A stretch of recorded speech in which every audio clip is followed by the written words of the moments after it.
estamos en vivo con argumentos en nuestra entrevista de esta tarde. Recibimos en los estudios a José Ignacio Guarino, él es analista financiero y nos va a acompañar para examinar algunos de los puntos que repasábamos en el primer bloque, algunos indicadores, qué significan para examinar un poco lo que ha sido este año 2022 en materia económica y financiera y también las perspectivas que se abren para el año venidero.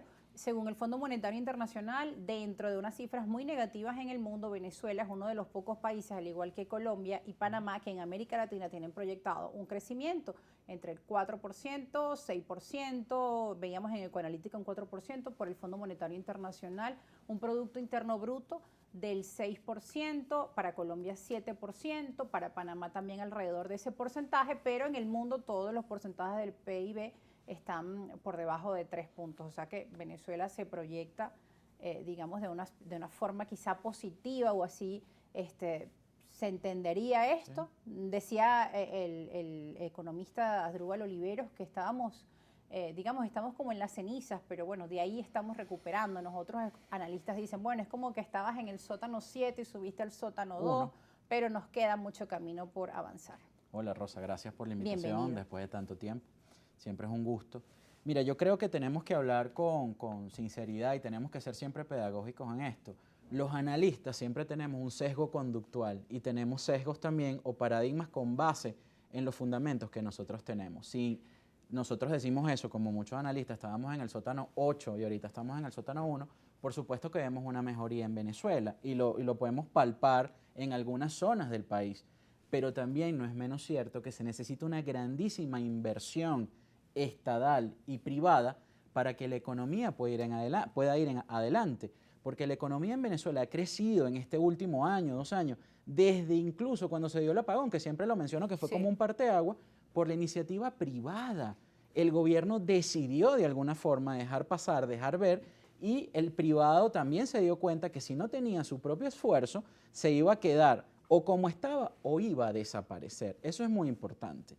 Que un país como Venezuela, con la infraestructura, un país con petróleo, ya no petrolero, ¿te crees que el 4% después de un decrecimiento del 80% es una buena noticia? Sí, claro, es mejor que nada, pero eso es una real noticia positiva para el país.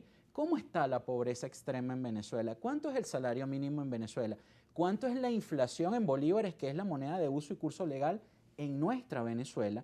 Y para no llamarla inflación en dólares, para no herir susceptibilidades, vamos a llamarla poder de pérdida de paridad de compra en divisas en Venezuela. ¿Eso se traduce en falta de poder adquisitivo? Sí, y que es el poder, la pérdida de poder adquisitivo es inflación cuando te suben los precios de los bienes y servicios. Pero vuelvo y repito, para no herir a la academia, la cual me encanta y de la que provengo, y a algunos teóricos, vamos a llamarla pérdida de paridad de compra en divisas.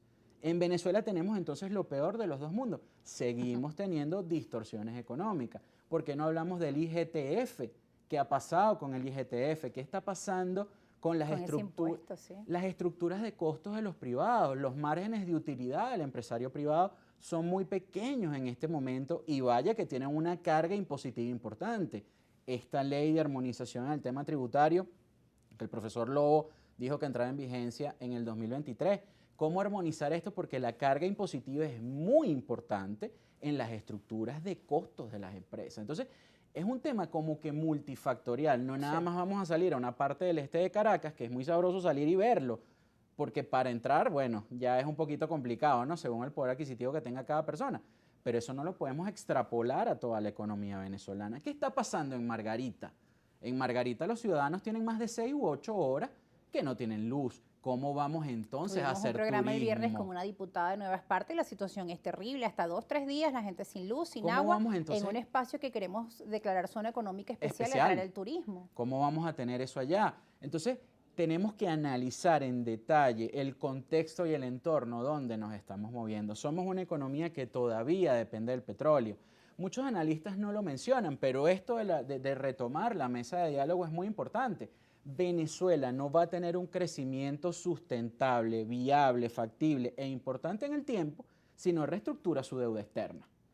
Los bonos venezolanos y la deuda de PDVSA. ¿Por qué? Porque no tenemos acceso a financiamiento internacional y además tenemos un componente externo. Estamos entrando aparentemente en una recesión en los Estados Unidos y en Europa, una recesión bastante importante según los análisis. Entonces, ese dinero que capaz, porque los inversores que buscan los mejores rendimientos, capaz que no puede estar allá o no va a estar alocado allá, puede venir a Venezuela, pero ¿bajo qué condiciones?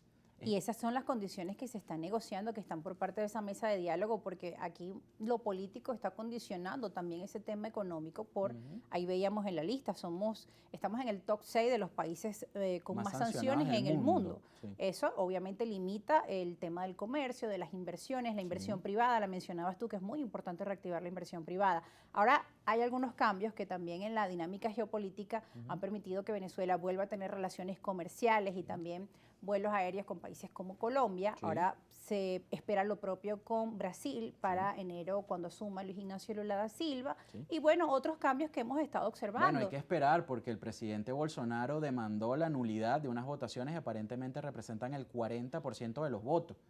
No creo que prospere, pero son cosas que están allí, las variables que están allí. De hecho, hicieron retroceder ayer el Bovespa un 1%. Entonces, lo que tú dices, la geoeconomía, como se llama ahora nobelmente, es muy importante. Pero tenemos que tener claro, y los empresarios venezolanos lo tienen presente, vamos a competir vis a vis con el empresario colombiano, tenemos que sincerarnos.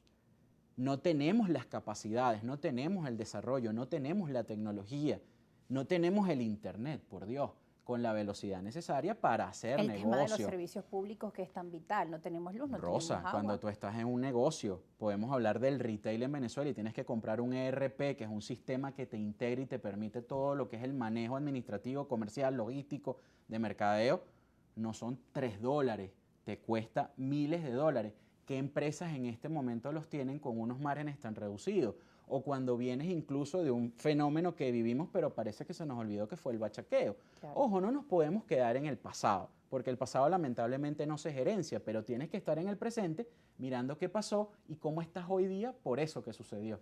Claro, pasamos de lo que tú dices, una economía donde estábamos en desabastecimiento y quizá eso es parte de los indicadores que algunas encuestadoras denotan que el venezolano dice sentirse con un alivio en cuanto a su economía o que se sienten mejor. No es lo mismo de esa época en que no encontrábamos nada en los anaqueles, en los supermercados, que había que hacer colas largas buscando café, leche, no había nada. Uno salía los sábados y los domingos mirando las bolsas de mercado que tenían los demás para ver qué habían comprado, dónde lo conseguiste, e ir a esa cola. El tema de los bachaqueros que acabas de mencionar, o sea, vivimos esa época y ahora estamos, a pesar de las sanciones, en un momento donde se encuentra absolutamente de todo, todas las marcas, todos los productos importados de diferentes países, y uno se pregunta, bueno, ¿qué pasó? Obviamente no es que Venezuela se arregló, pero sí estamos mejor y hay una sensación de bienestar cuando encuentras los productos en los anaqueles y no esa sensación de que los negocios están cerrando y de que no hay productos, ¿no? Sí, ves indicadores como la Cámara de Centros Comerciales que dice que ya la ocupación está alrededor del 80%. Ciertamente hay un sentido de bienestar, de que las condiciones han cambiado, de que estamos en digamos que en una etapa de prosperidad. Obviamente, eso ha pasado, como lo dijimos al inicio también, por mucho esfuerzo del empresario privado. No es un secreto para nadie, hay empresarios privados que ante la relación riesgo-rendimiento que hay en finanzas, Venezuela es un país altamente riesgoso, pero que también todavía por esa relación presenta unos rendimientos muy interesantes que no los tiene fuera. Y entonces traen sus recursos a Venezuela y también hay una masa importante de recursos que no ha salido de Venezuela y que está siendo ubicada acá. Pero también tenemos que, como te dije hace unos minutos, ponerlo en perspectiva y en contexto. ¿Cuánto es en este momento la masa de financiamiento o de crédito que hay en Venezuela? ¿Cuánto es el aparato productivo en Venezuela que está activo? ¿Cuánto es el porcentaje que está trabajando? Cuando vemos 40% de su capacidad, ¿en qué somos realmente competitivos para producir en Venezuela? ¿Estamos listos para ser exportadores en Venezuela? ¿Estamos listos primero para satisfacer la demanda nacional? Es una pregunta. ¿Cuánto es el ingreso promedio de una familia en Venezuela? ¿Cuántos venezolanos ganan salario mínimo en Venezuela? Entonces, yo creo, como lo dije hace un rato, y la encuesta en COVID, ahora las remesas en Venezuela están siendo recibidas en especies más que en efectivo.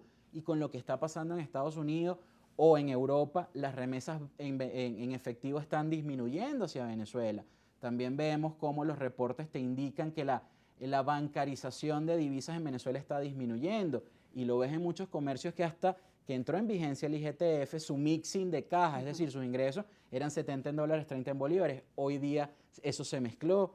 Ves también cómo el capital de trabajo en las empresas venezolanas está altísimamente comprometido. Entonces, todas estas son variables las cuales tenemos que analizar, las cuales tenemos que mirar y a las cuales tenemos que ir buscando soluciones poco a poco, porque sin crédito no hay expansión. Y estas variables las vamos a estar analizando al regreso de la pausa. Vamos a estar conversando sobre el tema de los créditos y también algunas de las propuestas que podemos encontrar en el mercado financiero venezolano. ¿Qué sectores podrían mejorar para el año venidero o en qué sectores habría que invertir? ¿Cuáles son las propuestas por parte del analista financiero que hoy nos acompaña, José Ignacio Guarino? El regreso de la pausa, sus preguntas también muy importantes para nosotros. No se aparten, que ya regresamos con más argumentos.